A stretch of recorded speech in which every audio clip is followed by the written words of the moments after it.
Hey everyone, welcome back to the deep dive. Ever notice how sometimes the biggest aha moments about life, they hit you from the most unexpected places? Oh, absolutely. Like, seriously, a super detailed conversation about a stomach ache. It's really true. Mm. Often, what seems maybe mundane on the surface can be a doorway to something much more profound. It reveals layers of interconnectedness we don't always think about day to day. Exactly. And that's pretty much what we're doing today. We're cracking open the law of one, and specifically we're looking at session one or two. Hmm. What's really fascinating about this session is how it weaves together incredibly practical health advice with some truly deep spiritual wisdom. And it's all channeled through this entity known as Ra. Yeah, and our source material for this deep dive, it comes directly from excerpts of session 102 itself. Hmm. It's shared by a listener, actually, who was really keen to unpack the intricate details of this specific conversation.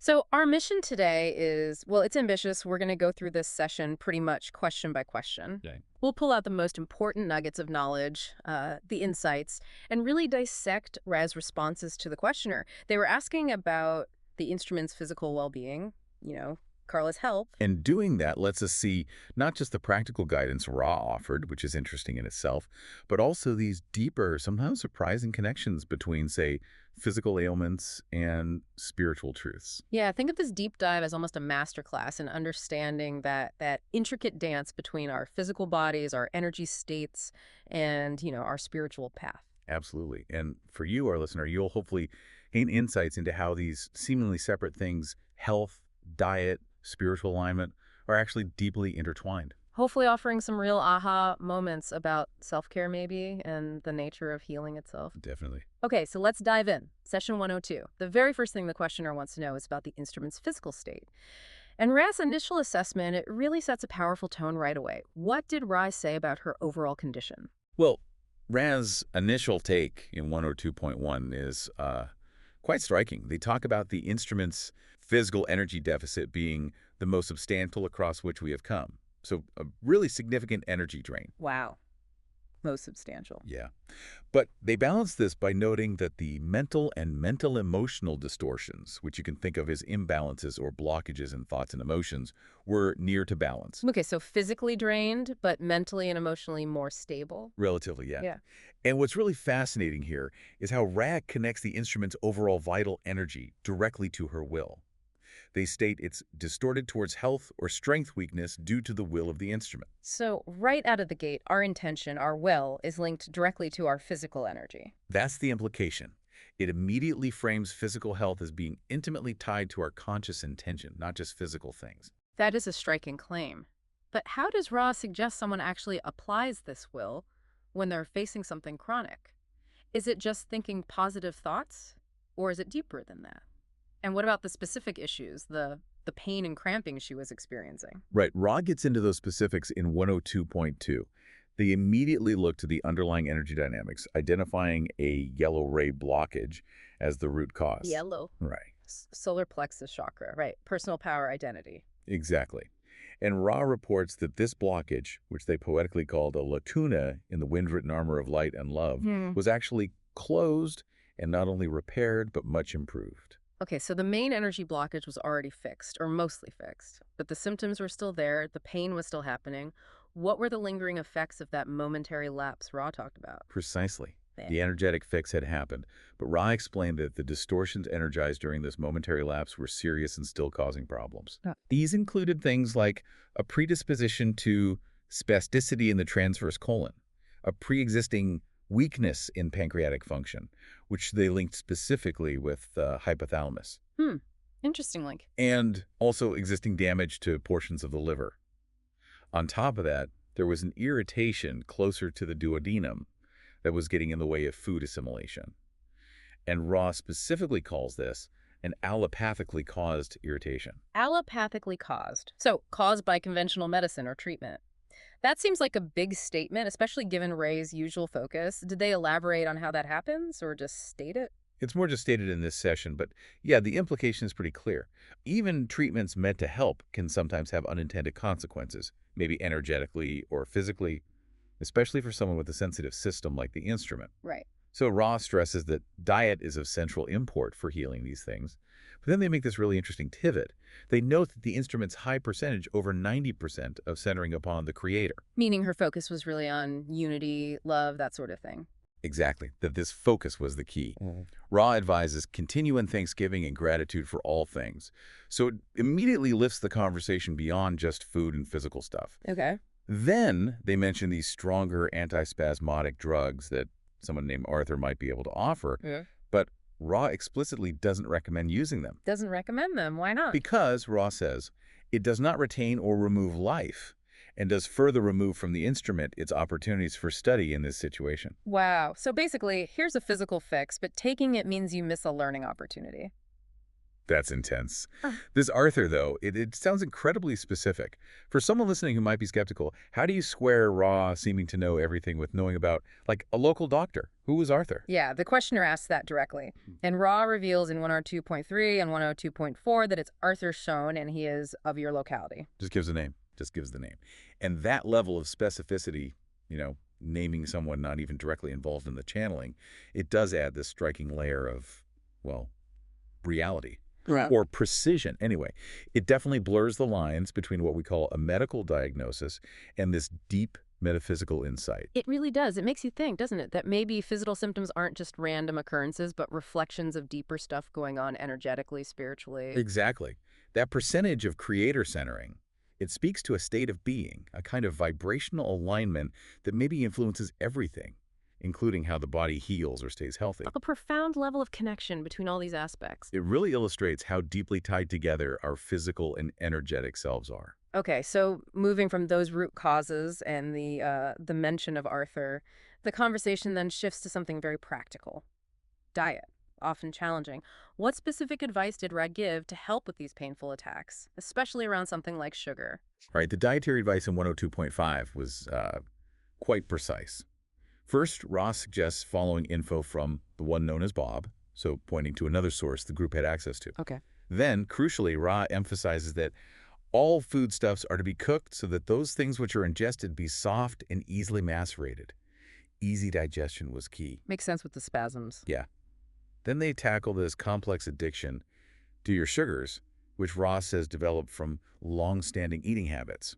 And here's the really specific bit. The recommendation for concentrated sugar, like dessert, was to eat it in the late afternoon. Late afternoon, not like never. No, specifically approximately 1 to 2 of your hours after the evening meal. And they also suggested a small amount of carbohydrate, low in sugar, about 1 to 2 hours before sleeping. Ra noted the instrument had been using sugars almost like a substitute for carbs. Okay, I can imagine listening to that and thinking, hold on, sugar after dinner and carbs before bed. That's definitely not the usual health advice you hear. The questioner seemed a bit confused too, right? How did Ra clarify that? Yeah, the questioners definitely needed clarification. They asked if the instrument should have no sugar at all until that late afternoon time. And Ra responds with a direct no in 102.6. Okay, so not zero sugar until then. Right. Ra clarifies in 102.7 that it's the concentrated sugar, that is the dessert, the ice cream, the cookie, that should be eaten at that specific time late afternoon post-dinner. But, they add, small amounts of the fructose, maple, or raw honey may be ingested periodically. Ah, okay, so natural sugars are okay-ish at other times, but why the concentrated sugar later? Well, here's the fascinating reason Ra gives. The chemistry of this yellow ray body, that's Ra's term for the instrument's specific energetic makeup, is such that the sugar is being used by blood enzymes, as would carbohydrates in a less distorted, meaning healthier, yellow ray physical vehicle. Whoa. So basically, for Carla, her specific of body, maybe because of the distortions or her energy type, was actually using sugar differently than most people, almost like a primary fuel instead of carbs. That seems to be exactly what Ray is saying. It really drives home how individualized health advice might need to be, doesn't it? It's definitely not a one-size-fits-all situation. Absolutely not. It encourages you to look beyond just the standard dietary rules and really consider, well, maybe our unique physiology or even our energy affects how we process things. Precisely. It's a totally different perspective on dietary needs, highlighting the importance of tuning into your own system. Okay, so from diet, the questions then went even deeper into the spasms themselves, trying to understand like the full extent of them and the layers of cause. What did Ray share about just how widespread these spasms were? Yeah, in 102.8, Ray details that while the ileum part of the small intestine was involved, it wasn't the only spot. The transverse colon was spasming, and also the ducts to the liver in its lower portion. So several digestive organs? Right. But what's really striking is Rye revealing sympathetic spasms. These extended way beyond the gut. They went from the bronchial coverings down through the pelvis and from shoulder blades to hips, Wow, that's practically the whole torso. pretty much. And Ra identifies these widespread spasms as a symptom of the instrument's exhaustion of the physical vehicle. Exhaustion of the physical vehicle. That sounds incredibly serious, and it links right back to that initial assessment about the huge energy deficit. So it wasn't just a localized gut problem, it was like the whole body crying out. Exactly, a full body response. How does this exhaustion connect back to what Rai said about will?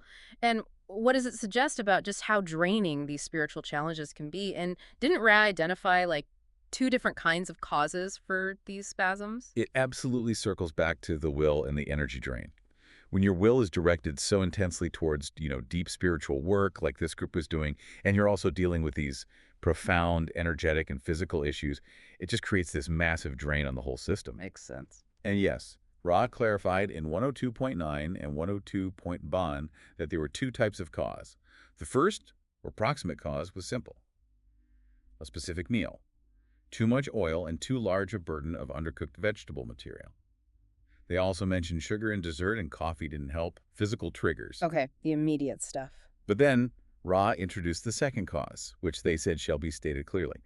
And this cause was the energizing of any pre-existing condition in order to keep this group from functioning by means of removing the instrument from the ranks of those able to work with those of Ra. Hold on. So not just a physical trigger from food, but a metaphysical one, like an active energetic interference trying to stop their work by sidelining Carla. That's exactly what Ra is stating. A profound and, frankly, quite startling revelation. Yeah, it really is. Well, okay, so earlier you mentioned the yellow ray blockage was repaired. Did Ra give any more advice on how to completely heal or unblock that yellow ray, maybe to protect against that kind of interference? They absolutely did. And it's honestly one of the most powerful insights in the whole session, I think. In 102.Dalvan, Ray explains how to completely unblock yellow ray. Okay, how? It requires each entity, each person, to love all which are in relationship to it, with hope only of the other self's joy, peace, and comfort. Love everyone around you, basically wanting only their happiness. Exactly. Love all other beings unconditionally. It shifts the focus entirely from just fixing yourself physically to this state of unconditional love and service to others as the path to healing and protection. So if you boil that down, what's the really revolutionary idea there about dealing with interference and finding deep healing? I think it's this. True healing, especially from these really deep distortions, maybe the ones that feel like they're blocking your path, it isn't just about fixing a symptom. It's about activating the strongest defense there is, unconditional love for everyone else. That becomes your, metaphysical armor, your ultimate healing balm. That connects our own well-being directly to how we relate to others, to our compassion. Amazing. It really does. Okay, so given all this complexity, the physical, the energetic, the metaphysical interference, the questioner, understandably, tried to simplify. They asked if there was just a list of safe foods, foods that wouldn't cause a spasm. What did Ra say? Ra's answer in 102.12 was pretty blunt. A direct no. No sight. Guilt-free foods at all. Not with total confidence. Ra clarified in 102.14, there are no foods which this instrument can take with total confidence that no spasm shall occur. The reason? Because the spasming portions of the vehicle had become sensitized through great distortions towards that which you call pain.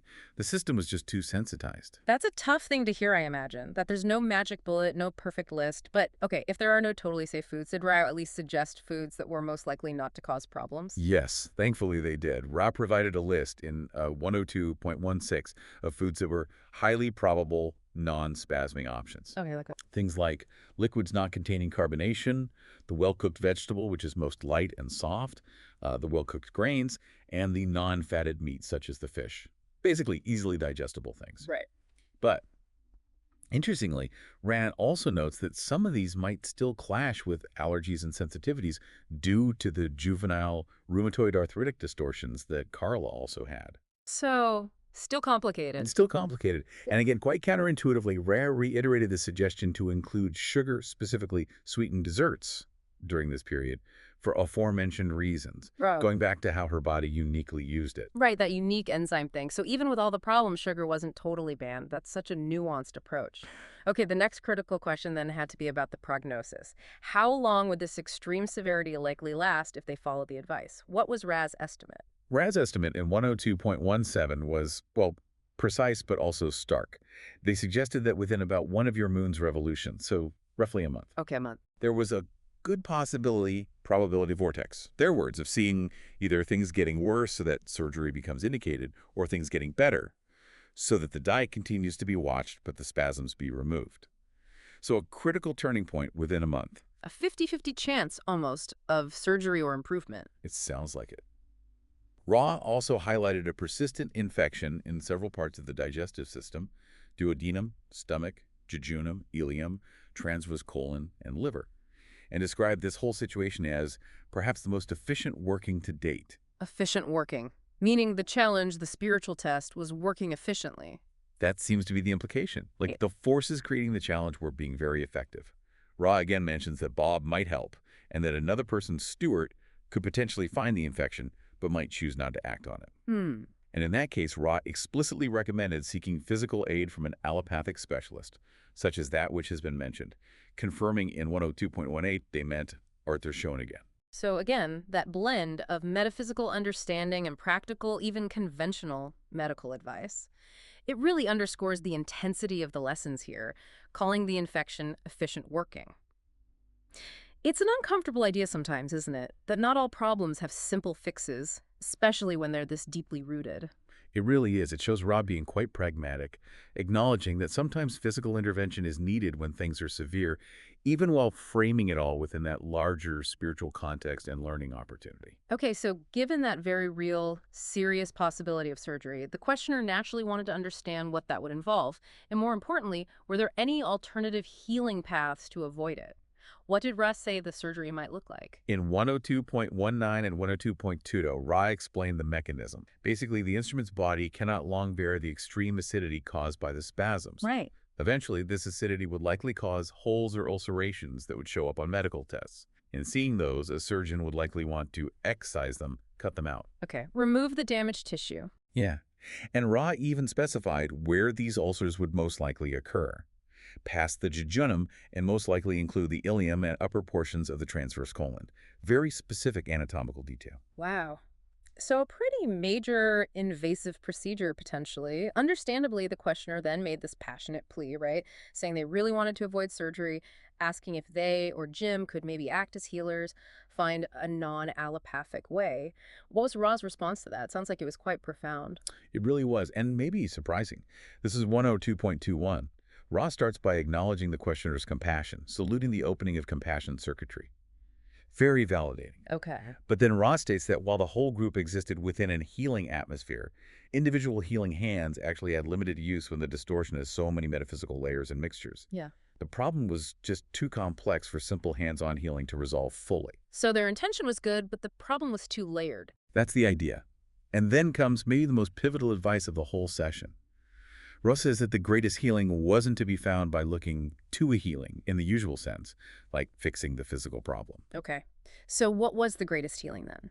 Ross says to look to the joy of companionship, for each is strong and has its feet set upon the way.